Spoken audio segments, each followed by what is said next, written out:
welcome back. Thank you for tuning in to the second episode. We're going to follow a similar format to how we did it the first time. Again, thank you to Jay. We're going to look at some current challenges, some ideas, and some business updates. And I guess to start off, for challenges' sake, is something that's been coming up for me pretty much my whole life, is this call towards ministry, and at the same time resisting the call to minister directly from the Bible and using my global travels as justification for why it would be inappropriate to exclude anybody else's beliefs that differ from the perspectives and beliefs held in the Bible. And this is conflicting for me because I'm coming to see the Bible as a source of truth. And I say a source of truth because, for example, the Bhagavad Gita made a huge impact on me. And the truths in the Bible, arguably, why not include both effectively? So I wonder if there's a way that I could integrate what I've learned in these other modalities and paths to capture the essence of it all and help people to walk a religious path the most optimized way, walking in peace, walking in the love of God, etc. The things that each proclaim to do, and being able to touch and draw from each of them. That might be what I'm called towards. We'll see. I definitely feel like I have a little bit of imposter syndrome because I was just talking to a friend today that I imagine that once your soul is fully saved, there will be less, weight that you carry around. And I still carry my fair share of, doubts, and I'm definitely working on it. And at the same time, I feel like if I was saved, it would be a different story. Let me know if you feel the same way. It creates this sense of hunger for me to know Christ more and lean into the Word more, so that anything that I'm still holding on to or resisting might be able to be released or taken from me. So that kind of leads into the next idea of picking a niche to for a target audience purposes. And what I came up with today is that I help young men in their 20s who are struggling with anxiety to find their purpose without needing to socially isolate themselves. And I came up with this really interesting format for a process. It would be a 9-month process, but it would also be like a 3-day intensive available. And that's really exciting because I feel like that would be a way that I would be able to include all the things that I've been learning, and at the same time, not exclude anybody from participating. That's my big thing. That's the big thing behind it all.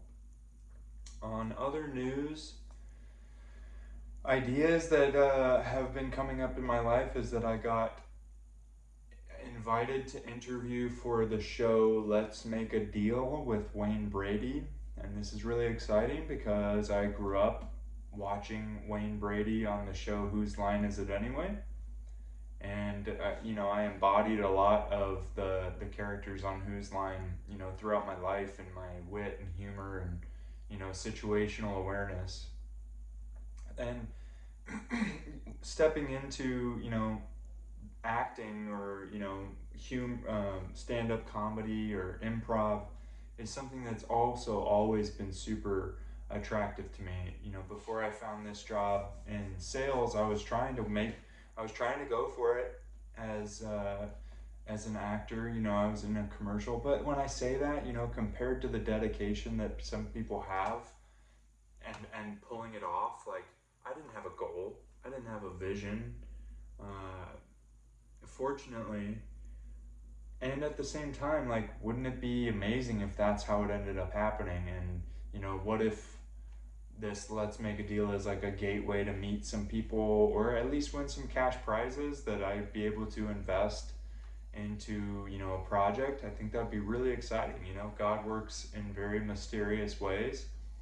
I've been a part of this 21-day abundance group. I've been reading the Bible every morning. I've been doing affirmations from Dr. Myron Golden. So my field is filled with abundance. I also have been a part of this intuitive success coaching program. And I remember one of the days I went and was in the drive-through at Starbucks, and I was part of one of those pay it forward, like pay for the next ones, and that's like happened. I can't like I've only ever seen it in movies, so I feel like this let's make a deal thing came in as another way that God is displaying how spirit moves money around and how it can come from the most unexpected places. So that would be really cool. The interview for that is on Friday. I get to pick a costume for what kind of character I want to show up on the show as. I was thinking either a wizard, a Jedi, or Jesus, so that I can really embody that. I think that'd be really funny. I think about the few times that a really pure light was broadcast on television. And Ram Dass says that in 1962 or something like that, the Pope made an address on Easter that was televised, and it was just, for the ways that media uses, humanity, to have a really pure consciousness on television broadcasted is extremely rare. And that was one incident with the Pope where that happened. So I always imagine, if I were to ever, be on a show like that or a talk show or anything like that, that I would really embody spirit and, broadcast that message of salvation or peace, if I were to be given that opportunity. So pretty interesting stuff there. I also, speaking of reading the Bible, is that I, read the book of James, and it was talking about how your, faith without works is dead. And so, this ties back to a really important idea about spirituality and abundance. That if you subscribe to an abundant God, and abundance is not reflected in your life, then your belief is split. There is a dissonance there. And so I have been reflecting and studying the material of the Bible to see, what God really says about wealth, and reprogramming my subconscious mind to be open to riches and not, basically, what's the word called? When you renounce everything as a spiritual person. So that might be something that I've carried from a previous life or something like that, where that's just what my orientation was. And there's still a little bit of this sense that your material possessions will keep you tied down, and so it's a little bit daunting to step into currency, like the cash flow of money, and being a part of a larger pool of that. I'm sure it'd actually be very energizing, which is a really interesting new idea that just came to me.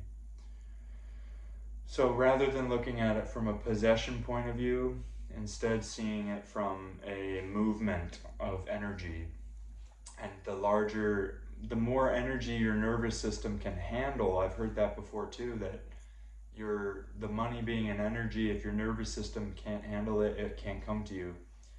So Cody Sanchez said in her interview on Diary of a CEO that when people say money, some people want to close up. Like it's a exercise done in a group where you close your eyes and you think of money and you do what your body responds to the word with.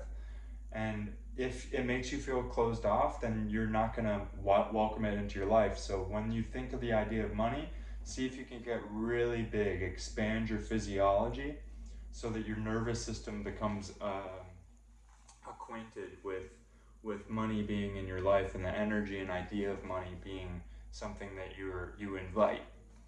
So that's really interesting to think about, like a currency of energy flowing through your life. The bigger the currency, the bigger your nervous system has to be. Now this leads to another interesting point about the self-realization temple techniques and lessons that I've been going through. You know, it's exclusive. I'm unable to share with you any of the direct ideas from there. I do know that Dr. Joe Dispenza was a student of Paramahansa Yogananda, and I'd be very curious to, you know, see who else. I mean, I know Steve Jobs. I mean, those are two heavy hitters, you could say. So just looking at those two and seeing how these techniques might, you know, expand my nervous system so that I can attract, you know, material currency and energy. It's just interesting to look at and keep track of. So in the note of James and work being, faith being dead without works, I felt inspired to start working on the copy of my website. And I spent today creating the outline of the 3-day intensive, which is really cool. It's shaping out really well. Yeah, like I mentioned, got the name down, got the flow of it down, and was doing some market research today on some mental health, you know, experiences that young men are having right now, which is another interesting thing. Yeah, there's a lot of cool ideas going on. The last one that I will leave you with is this book that I'm reading. You know, as you know, I'm making my way through that list of books. This book by Jonathan Cahn called The Oracle.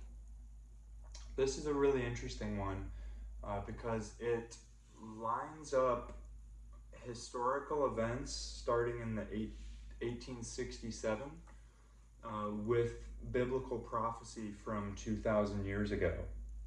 And every 50 years, there's what's called a return of the Jubilee. And from 1867 to 1917 to 1967 to 2017 and beyond, you know, which would be 2067, there has been some significant fulfillment of prophecy for the return of Jerusalem to the Israeli people, which is a very, very fascinating read, and I spent the weekend diving into that. So I'll leave that with you to check out at your own pace if you feel called to. Yeah, thank you very much for tuning in. Lots of ideas here. I also launched a Substack. So I launched a newsletter last night. I'm going to be posting once a week. If you're interested in that, you can check it out in the link below. There are going to be reflections on the trips that I've had around the world and how it all ties back to what I'm currently learning about the Bible and, you know, financial, relational, mental, spiritual health, all of those things. So I'd love to see you on there. I'd love to see you next week. If you want to follow me, and my website's going to be up in a little bit. You can follow me on Instagram at implacable. And my intention is to be posting on there more often too. So thank you very much for tuning in, and I will look forward to seeing you next week. Have a great day.